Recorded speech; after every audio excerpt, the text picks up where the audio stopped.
Thanks for your patience. We made it work. It only took 4 to 5 people, but it takes a village to start a PowerPoint presentation. So I think maybe in terms of the order, maybe you can kind of do what we did for the last session, just go from left to right from the audience perspective. So Michael would just start us off and then go down the line. So this is in some ways a continuation of the previous session, right? Which is kind of the idea is, right, like what are all the opportunities for people to engage, especially students, but really everyone, to engage with sustainability at UVU. The last session, even though we got a lot into kind of action and politics, was mostly focused on the more academic side, classes, programs, centers, things like that. This one will be a bit more focused on kind of the doing part, right? What are kind of some things you can actually kind of do that are a bit more practical. And we'll have 4 panelists today. So first up will be Dr. Michael Stevens. He's a professor of biology and also the director of the Reef Field Station, which is really, really beautiful if you haven't been there. Then next we have Kaile Akina. She's the program director for outreach at the Center for Social Impact. Then the next speaker will be Gabriel Toscano, is a former UVU student. And also now is actually working on sustainability and technology, and he'll say more about that. But he had like a really interesting trajectory, I think in terms of his education where he ended up. And then finally we have Jeremiah Harrison, who is the director of excellent innovation at the Innovation Academy. So yeah, please join me in welcoming our panelists.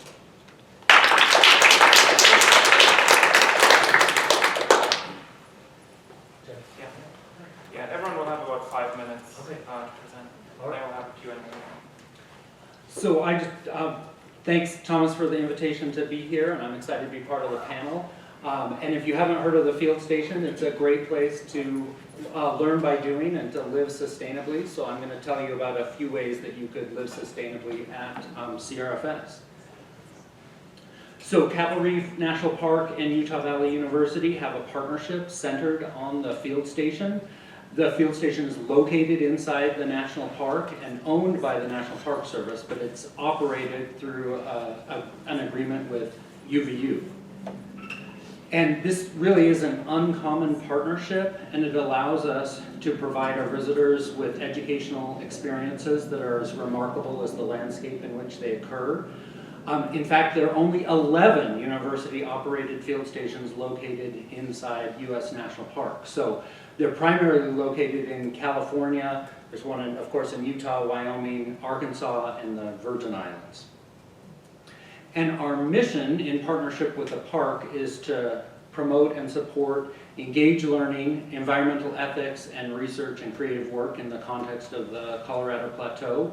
And so these 3 elements of our mission really tie into sustainability really well. And so I'll talk about some of these in turn. So you might ask the question, in what ways do CRFS visitors live sustainably? So I'll talk about these 4 ways in which they do. So one is they learn about and practice conservation at the field station. And then they often participate in service projects to remove graffiti, to study and remove invasive plants. And then I'll tell you about a BioBlitz that our visitors participated in recently. So in terms of conservation, we have an engaged learning activity focused on living sustainably at the field station. So we have formal instruction on how to minimize waste and conserve water.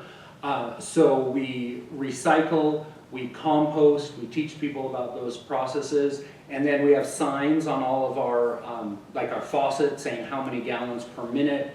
We have dual flush toilets, so you can do a light flush or a heavy flush, whichever one's needed. We have buttons so you can turn off the water in the middle of the shower without changing the temperature, and then just kick it back on when you're ready to go.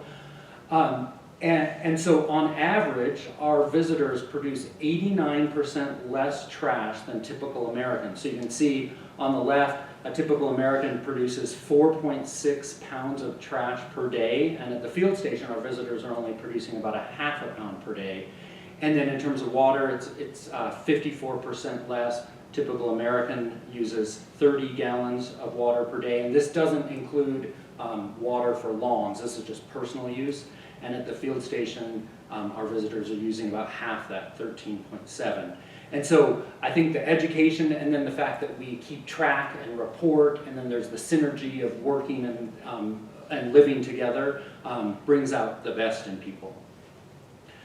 So I mentioned service projects. So in partnership with the park, many visitors participate in graffiti removal projects. So using very careful techniques and knowledge and expertise from the park, the volunteer efforts can really make a difference in terms of preserving the sites for future generations. Another way that our visitors live sustainably is by volunteering to remove invasive plants. So there's a large area in the mesa top. You're not allowed to remove a plant from a national park. They make exception for invasive plants that came from somewhere else and then crowd out plants that are native to the area. So we have volunteer efforts, and then UVU botany major named Josh Leone is actually studying an invasive plant called African mustard and looking at how microbes and climate change and this invasive plant interact in the context of the Colorado Plateau. And then at UVU, I teach plant ecology, and we've been studying the community along Pleasant Creek, a perennial stream that runs at the base of the field station. We've been documenting both native and invasive plants over the years. And so just briefly to show you a little bit of data, on top is the native Fremont cottonwood, and on the bottom is the invasive tamarisk species. And so the figure on the right shows that although the Fremont cottonwood still dominates the community, tamarisk is on the rise, and by documenting where the tamarisk is growing, we can share that important data with the park, and then our volunteers can help remove the tamarisk under the park's direction. And then finally, in 2019, CRFS organized a BioBlitz. So what a BioBlitz is, it's a concentrated effort where a bunch of people get together, and the goal is to find and photograph and identify as many species as possible in Capitol Reef National Park. And so we found plants and reptiles and insects, took their pictures, documented them. We looked on land, we looked in the water, we looked in ephemeral pools. We stayed up late and looked for insects that were attracted to UV light.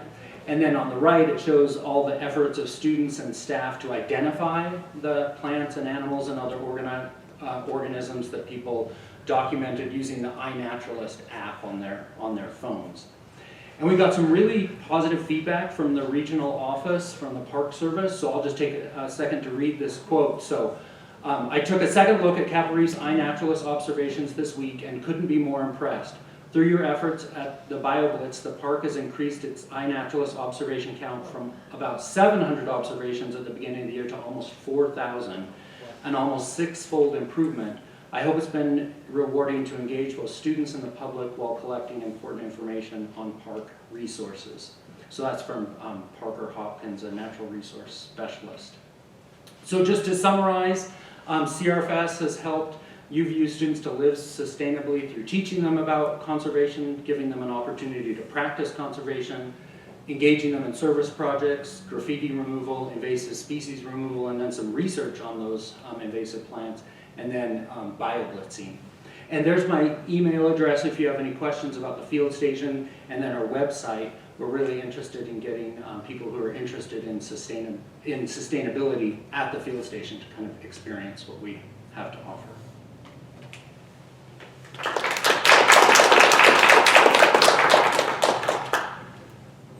This? Yeah, I probably need this. Okay, if you were in the last panel, I'm not really sure what else I have to add, but if you're new, then I will start over. So my name is Kaile Akina. I'm the Outreach Program Director for the Center for Social Impact.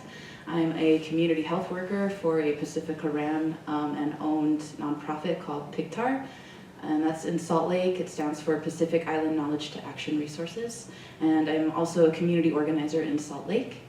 And I'm very interested in the actionable parts to addressing social issues, so I think this is a pretty good fit for me here. So just a brief intro to the Center for Social Impact. We teach the how or the strategy to social impact in order to foster an active and engaged community.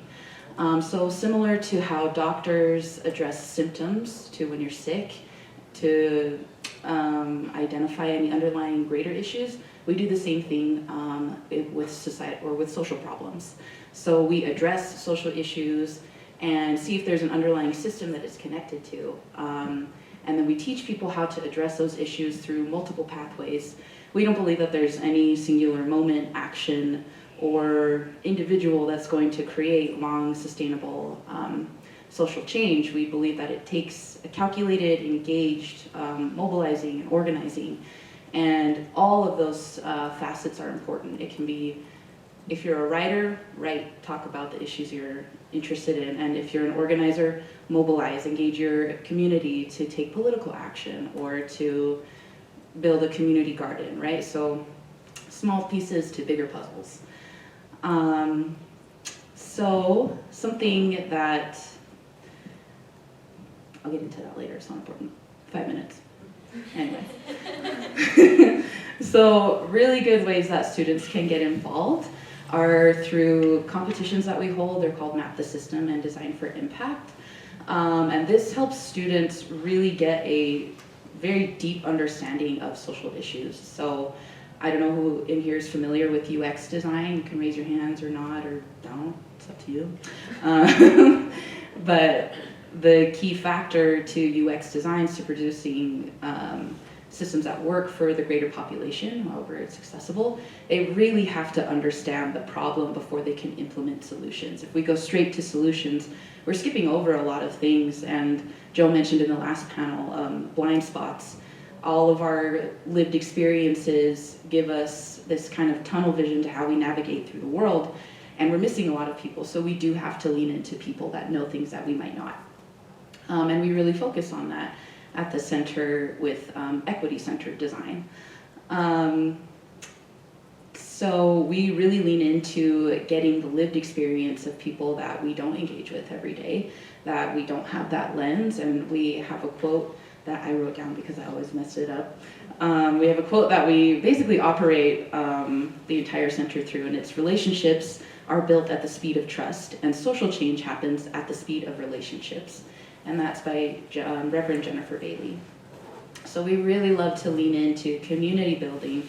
I like to personally figure out what you're interested in personally, because that's what's going to engage you in sustainable action. And sustainable, not just local to environmental action, but what you personally give a crap about. If you're not interested, if you're not a numbers girly, then I'm not gonna ask you to do spreadsheets on solutions or anything like that. But if you're interested in art, if you're interested in books, if you're interested in food, I want to help you engage in that so that you can get more people to be engaged in the issue that you want to address, the way you do it.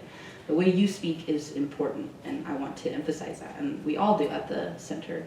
There are 2 other directors right in front if you want to talk to us later. So again, how can students get involved? Map the System, Design for Impact, really, really great with qualitative and quantitative research in a way that elevates a lot of student projects. Multiple participants who didn't win have been approached by organizations, other professors. One of our students right in the back, Kate Hickman, has been accepted into MIT, and a lot of the research, or MIT college institution, however we want to say it. And a lot of the research that she has done, we've taught, and we do teach at the center as well. But students can also engage in alternative breaks, and that's a really, really great way to get a fundamental understanding of systems and design. I know a lot of students are a little intimidated when approaching these kinds of conversations, so that's a great way to dip your toes in and see if you like it and see if you want to keep doing it. You can also be an associate, and that's a paid position. It's $15 an hour, and you work very closely with center directors and student fellows. And finally, you can apply to be a student fellow. And each fellow is over one of the 6 pathways that we teach at the center, as well as some that are going to engage in resource materials for the center itself and outreach. And you can also come to any of our Impact Thursday events. We do movie nights, we have a speaker series where we go out and we ask for community organizers or community leaders to come and just have a really nice conversation with us. And those are also recorded if you can't make it. And we have every Thursday we're doing something. So come in and ask us. We'd be more than happy to talk to you about it. But beyond what students can do, we would love for faculty and staff to get engaged with us as well. And so if alternative breaks is something that you would like to partner with me, if there's an issue that you really want to tackle, and maybe we go to a specific location and really get our hands in the dirt, or however you want to say it, you can lead one of those trips and I will help you design that. You can also engage with our Sim Lab, and that is our impact evaluation program, which is run by Cass Bingham, our program director. And so if you have a project or something that you've been working on for a long time, let's say maybe you're not sure how to get over a specific hump or barrier that you keep facing, we'll help you basically audit what you're doing, and we'll analyze the results and see, is this the result you want? What things can we change to help you get what you want, essentially. And I'm building out a program called Rest and Connect, which I think is very much so needed. It's just a space for us to debrief a lot of these big things that we're talking about. I think it's easy to go into class, to go into these workshops, and get a sense of like, okay, I'm really passionate about this, but I need a space to talk about it. I don't really understand how to do that. And so that's what I'm here for. I want to build that program. I want a space for us to debrief openly, as well as just do some activities that bring us together. So you can talk to me about that later if you'd like to. And just a quick little plug for the end of this. I don't know how long I've been going. One of our community partners is Heal Utah. Has anybody heard of Heal Utah at all? Okay, I expect that most of you guys would, but essentially it's an environmental justice coalition in Salt Lake, and they're doing a lot of great work engaging community in political action or community engaged action.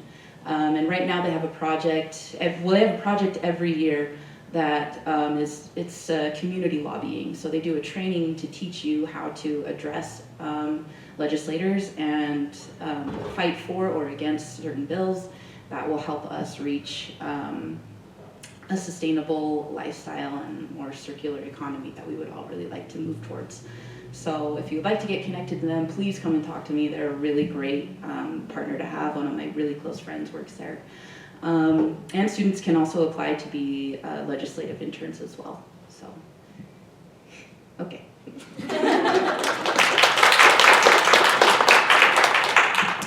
Thank you. Like Thomas said, I was a student here at UVU. I did both philosophy and ethics, religious studies, and software engineering. So my work concentrates on the intersection of technology and society and policy and ethics. And I want to focus really on maximizing the benefits of technology and minimizing the negative impact of technology for humanity and for the world as, the planet as a whole. And today I want to talk a little more at the scale of political action more broadly, things that we should all probably care a little more about.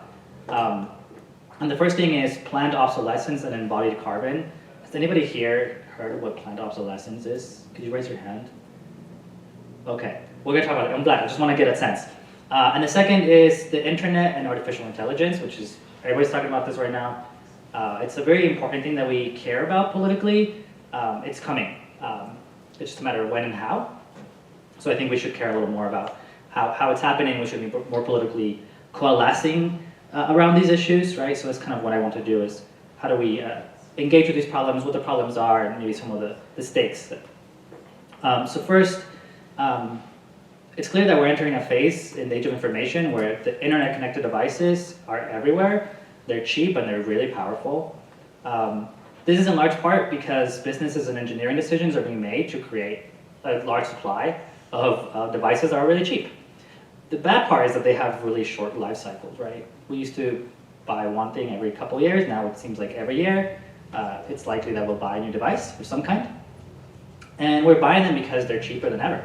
So it's convenient. So industry practices that promote that pattern of consumption is referred to as planned obsolescence, where devices are engineered to fail, otherwise decreasing functionality at certain intervals. In large part, it's because replacing devices is cheaper them replacing them or repairing them or upgrading them, right? They're not built so that we can swap batteries, so we can add memory, swap screens, et cetera, et cetera. Those are not things that we couldn't do. In fact, there are companies that build those devices, but they're still very much outside of the mainstream, right? An example is framework computers. Look them up. NASA uses them. They're awesome. So these short life cycles pose two really big environmental problems. First is that we need to source lots of raw materials, like aluminum, lithium, and gold. And then also we need to dispose of large amounts of expensive and often very toxic materials after devices are being used. And so the second aspect is embodied carbon, and that represents the millions of tons of carbon emissions released during the life cycle of devices. This includes the extraction, manufacturing, transport, and disposal of these devices. And we are swimming in electronic waste, or what's been called e-waste, and it's a massive problem that we're not really addressing, at least not in any significant way. According to the 2020 UN report, the US generates about 46 pounds of e-waste per person annually. Norway about 57 pounds, China about 15 pounds per capita, and at best we're recycling about 50%, and that's a pretty generous estimate. It's likely to be closer to 5 to 10%, which is really dismal. Unfortunately, manufacturers are not committed to the responsible disposal, recycling, or repair of the devices, and they're actually leaning more and more towards shorter life cycles, right, towards planned obsolescence, because the bottom line shows that it works, meaning they make more money when we buy more devices more often, right? However, there is hope. There are right to repair laws that are being discussed at a very high level, and those are pushing for industry-wide regulations that favor repair and maintenance of devices over the replacement. However, some of the world's largest tech companies, including Apple, Google, Microsoft, and Tesla, are heavily invested in opposing their adoption. And oftentimes it's because they introduce software that's proprietary, where they say, hey, we can't give you access to this because it's our intellectual property, or they'll make particular schematics for seeing how things work very inaccessible or impossible. So there's a black market right now that exists to try to address some of these issues, but it's really not something that the companies are promoting, which I think is highly problematic. Okay, take a breath. The second problem I want to talk about is the emissions related to the internet and artificial intelligence.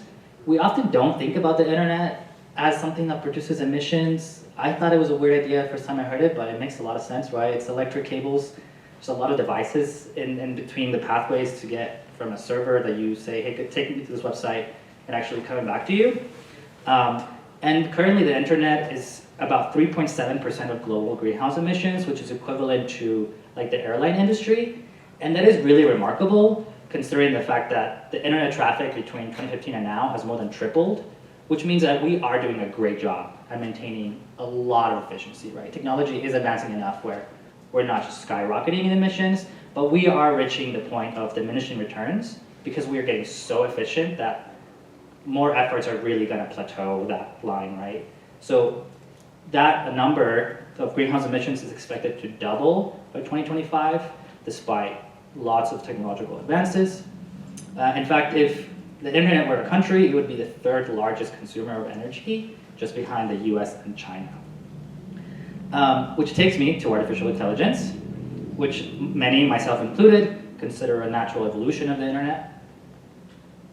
It's developing at neck-breaking speed, and the large machine learning models, which are currently in fashion, things like ChatGPT, things like Midjourney, the things that create images, right, generative AI, but also other AI systems are making decisions about things like what you watch on Netflix, or the way that things are shipped to your local Walmart, right? Machine learning systems are everywhere. They require huge amounts of energy to train and deploy. In 2019, a model with 213 million parameters, which doesn't matter what that means right now, had the carbon footprint equivalent to an average human living for 55 years, right? In comparison, the much larger ChatGPT 3, we're now at 4, right, is reported to have about 175 billion parameters, right? So more than 1,000-fold. Ironically, OpenAI is no longer so open about their benchmarking, and they've stopped reporting benchmarks for energy use since 2019. So we don't know how much energy their systems are using, and that's becoming the industry standard. They've stopped reporting a lot of this data. So researchers, technologists, and policymakers are increasingly interested in developing more efficient algorithms, i.e. the green algorithm movement, and promoting transparency and accountability for public and private institutions that deploy and seek to benefit from these resources. And they really need to care. We need a coalition of folks from all walks of life, both people like you and me who are using the systems, people building them, people regulating them. We all really need to care more about this. And the problem too is that we're not solving a lot of humanities problems with these technologies. We're not dealing with global inequity, poverty, or environmental damage. And the ideology of technocratic progress is really unable to understand a lot of these ongoing challenges and the unintended consequences of technological advances, such as the increased interest and incentive to extract minerals from the earth. So what I'm trying to say here is that environmental issues are unlikely to be solved by technological innovations. What we need is better technology along with a fundamental shift toward effective regulation and frugality in how we use and develop technology. Thanks.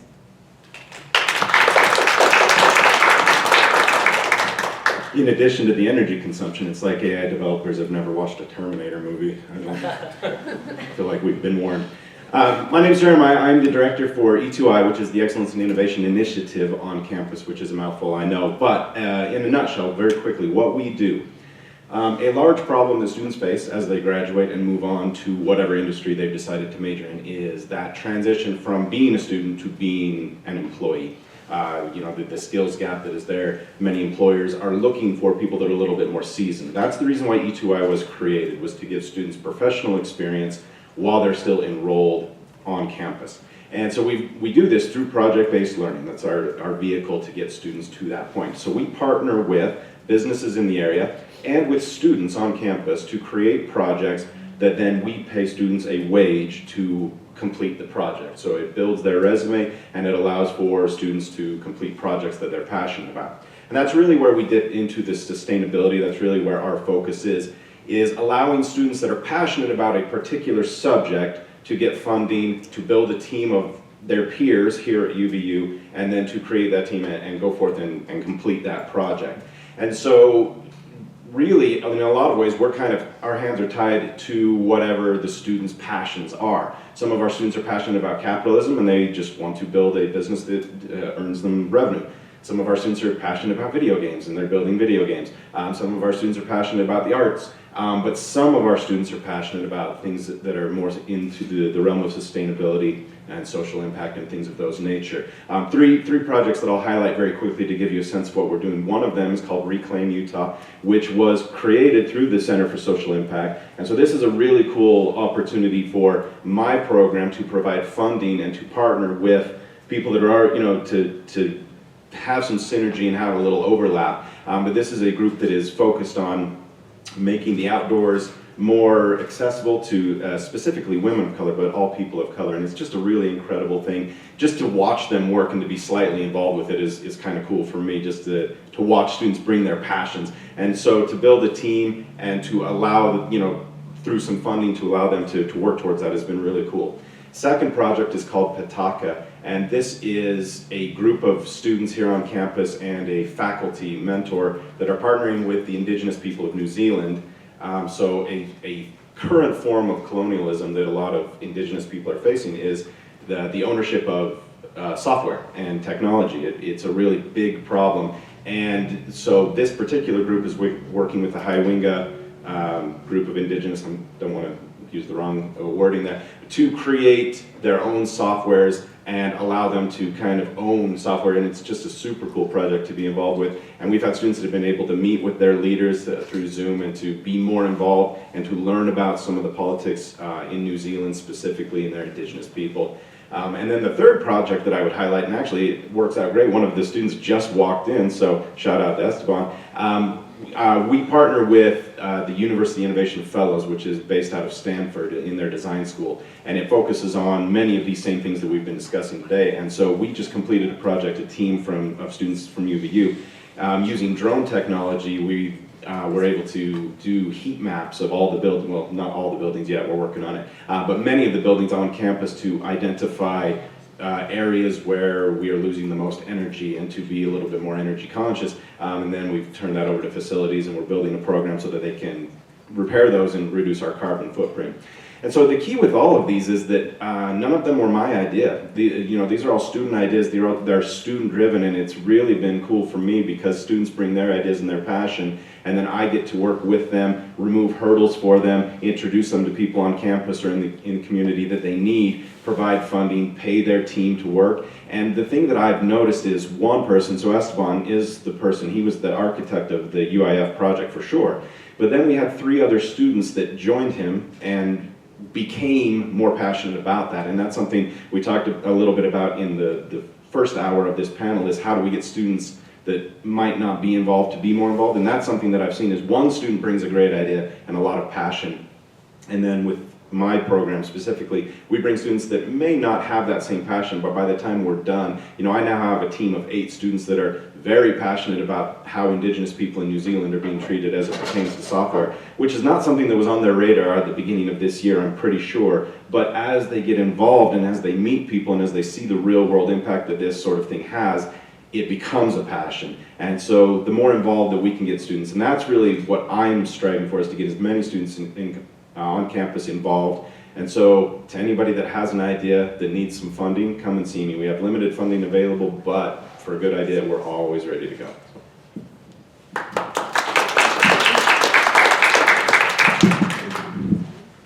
All right, thank you very much. We have about 15 minutes, I would say, for any questions or comments that people might have for all the whole panel or just specific panelists.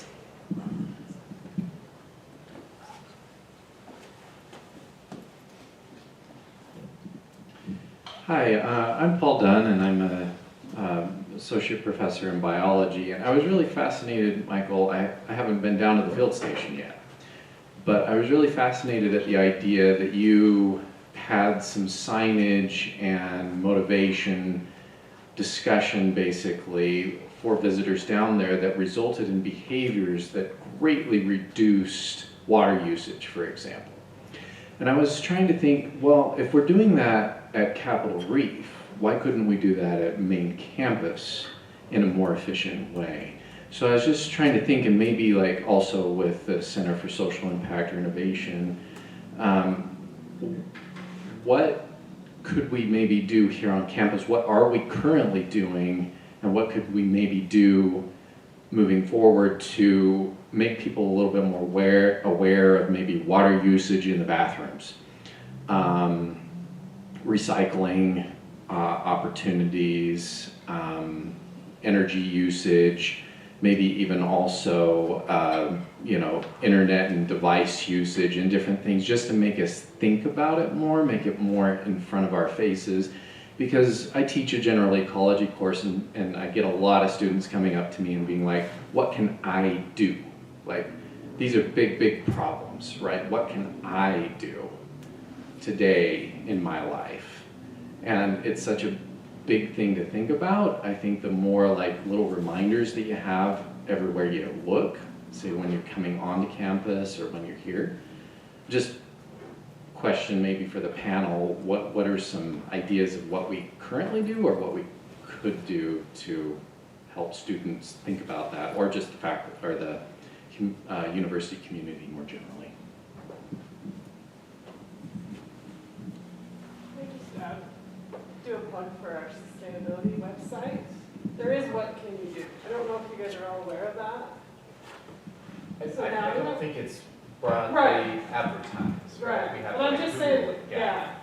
Mm-hmm. But there is, Yeah. put together some ideas for that. Awesome. Sorry. But in response, I love the way, Paul, that you kind of put the panel together, because I mean, that's technology and social impact, and it could be a student project to, like, wouldn't it be great if we had displays saying, this is the amount of trash that was produced yesterday, or maybe there'll be a little bit of a lag, like last week, and Tuesdays and Thursdays are heavier. What can we do to address that? And to bring it to the forefront of people's minds. Because I think they're like this big, they're laminated little slips of paper, and then of course there's the formal orientation to the place. But I really like that idea of doing something on campus. Yeah, I've noticed like at the bottle refill stations, a lot of them have like a little counter, but like you have to actually have gone up to it, be filling up your bottle and look at the tiny little numbers to notice. I think something bigger, more obvious to people as they walk by or something like that to think, oh yeah, like I should just bring my bottle, like I can save a lot of plastic waste here. Thank you for bringing that up. So I would strongly encourage students to engage in either map the system or design for impact specifically to the center. And just for an example, we had a couple of the participant groups. They tackled social issues on a large scale and like a smaller local scale close to like UVU. We had one group wanting to create an indigenous task force that can help with community lobbying. And we also had a group that wanted to engage students in more cultural activities with the international students, just so there's less barriers and more understanding from where each other are coming from. And that's one of the projects I followed up with that student saying like, hey, that's local to UVU. I think that's great. Come and talk to me, let's build it out. So I would really, really strongly encourage any students that are interested in creating a project like that is local to UVU to come and talk to us. CAST does multiple week-long workshops to help students get a better understanding of that type of research in a way that's like palatable and realistic. Because yeah, I think part of signage is normalizing an idea and an ultimately like slow stage cultural shift. So I think that's tangible, I think it's doable, and I'd love to hear more about it. Yeah, I think I wouldn't be able to, as a philosopher, not talk about like some of the more cynical aspect of this. And I will say that I've noticed, particularly with a lot of young folk who are very interested in climate change, there's a need to feel like we're doing something, right? I think everyone in general feels some of that responsibility, and I think it's a good thing that our culture is shifting in that direction. However, I do think that because we exist in these massive systems over which we have very little say, a lot of times actions like recycling, in Utah in particular, I will talk about Utah, serve as kind of a pressure valve so we can feel better temporarily. And most of our recycling is going to the landfill, right? Like the vast majority. So I don't want to say don't recycle, because even if it's going to a landfill, it's good that it's being sequestered from other kinds of trash. However, I think that the kind of approach that I would propose is a broader critical thinking about these systems and how we can actually push for change that's more long-term, right? Where we're voting into office folks who are talking about these questions to begin with. I personally don't know a single politician in the US that is talking about e-waste in any significant way. And it is a massive problem. It really, really is. And we're shipping our problems abroad. Just like we did with recycling, China stopped receiving our recycling, now we're screwed. E-waste, we're sending it mostly to the global south, and it's really irresponsible. So I would advocate for connecting classes, connecting curricula to longer term thinking and to more systematic ways of thinking about these issues rather than just readily made solutions like, go vegan or just recycle, right? Those might be good stopgaps and we should also promote that, but that's not sufficient. I think there's more to be done. Yeah, I would just agree with my fellow panelists. I think that with 40,000 students plus, you'll have some students that no matter what you do, this just won't be on the radar. They're too busy with whatever is happening in their current life. But I do think education and making it known and pulling it to the forefront of people's minds will get some. And so I think that that's something, I don't know what's being done currently. It doesn't seem like much, but I think that putting something together, and this would be the group that would do it, I think that would be something where even if it's just, putting things up in key areas on campus, I think that could make a world of difference. I know that we have a long way to go, but even little things would be just starting. Small actions maybe will lead to big ones down the line. Yeah, just to add to that, right, there are like these big norms, and I feel like, for example, with UVU, routinely we say, we give numbers on graduation rates, how much we spend, right, how much money we receive, but for example, like carbon footprint or trash production is not part of that, right, so eventually we would want to be that any institution is evaluated also on those metrics, right, and that, I think, maybe similar to the field station, would maybe kind of get into some kind of positive competition where people are like, we want to actually be better than we were last year, and we want to maybe be better than other local institutions, and maybe push that a little bit. So I think we had at least a couple more questions, and we definitely have time for those, and then let's just see how that goes, and then we maybe have time for a third as well. Yeah, my question's related to what Kaile and Gabe already a little bit touched on, just in terms of like getting to the deeper systems underlying these issues. And I think when we get to the deeper systems, also the cultural shift in like ethos that it would take for the populace to engage in these issues in ways that will actually move the needle. The students who have engaged at the Center for Social Impact with this through our systems analysis competitions, like Kaile said, often end up, if they're doing some type of environmental or sustainable issue, they almost always end up going back to indigenous peoples. Kate's group, who went to Oxford last year, looked at uranium mining very much through the lens of neo-colonial practices that push indigenous peoples into further harming their own land that they formerly occupied, and continue these like toxic cycles that are very, very much connected to the crises we are now facing.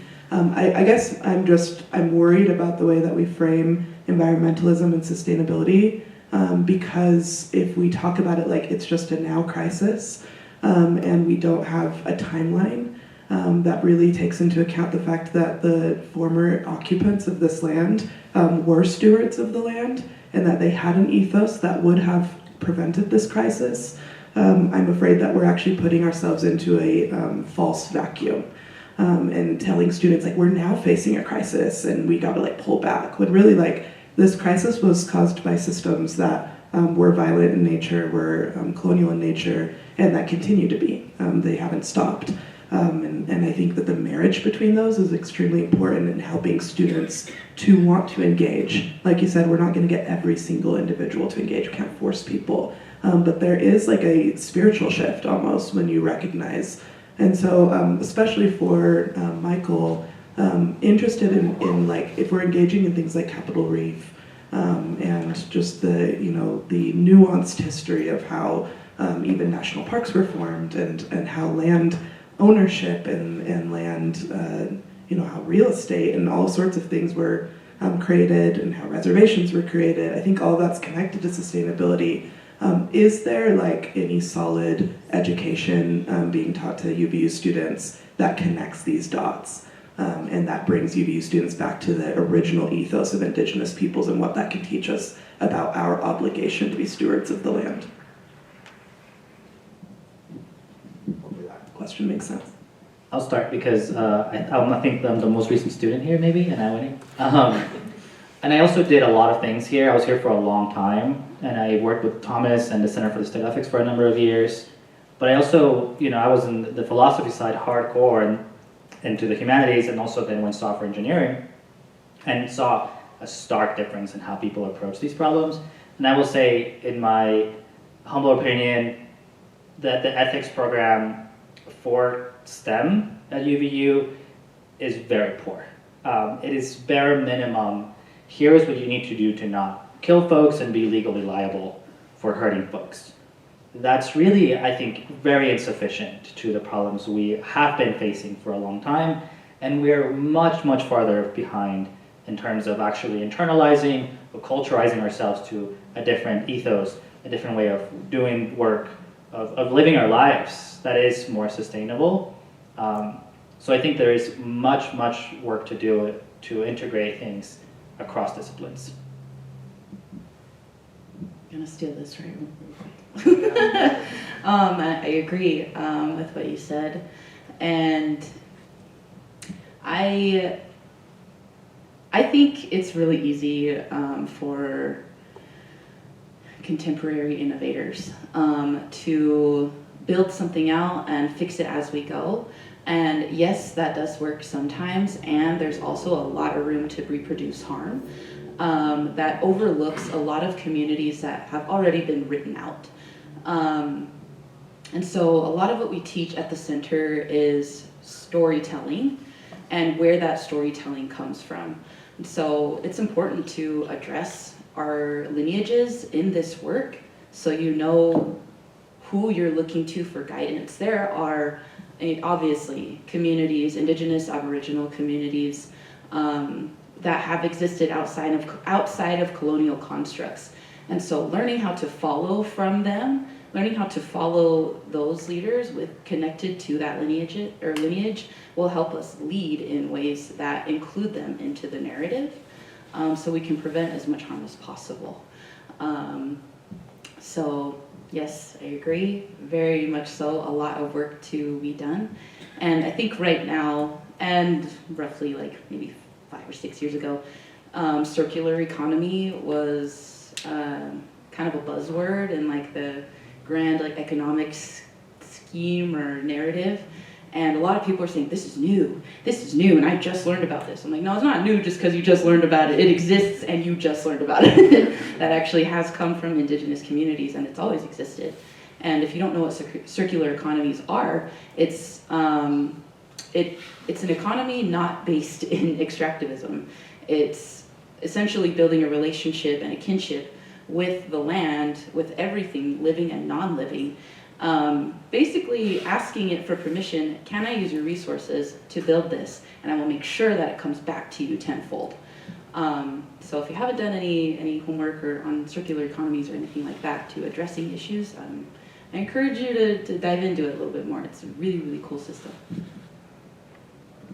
And one thing we do at the field station to acknowledge the rich cultural history of the area, there's a petroglyph panel that's near the field station, and so we take people on a hike down there talking about plant adaptations to the desert, for instance, and then when we get to the petroglyph panel, we talk about the layered and complex history and what attracted people to this stream in the desert over multiple generations.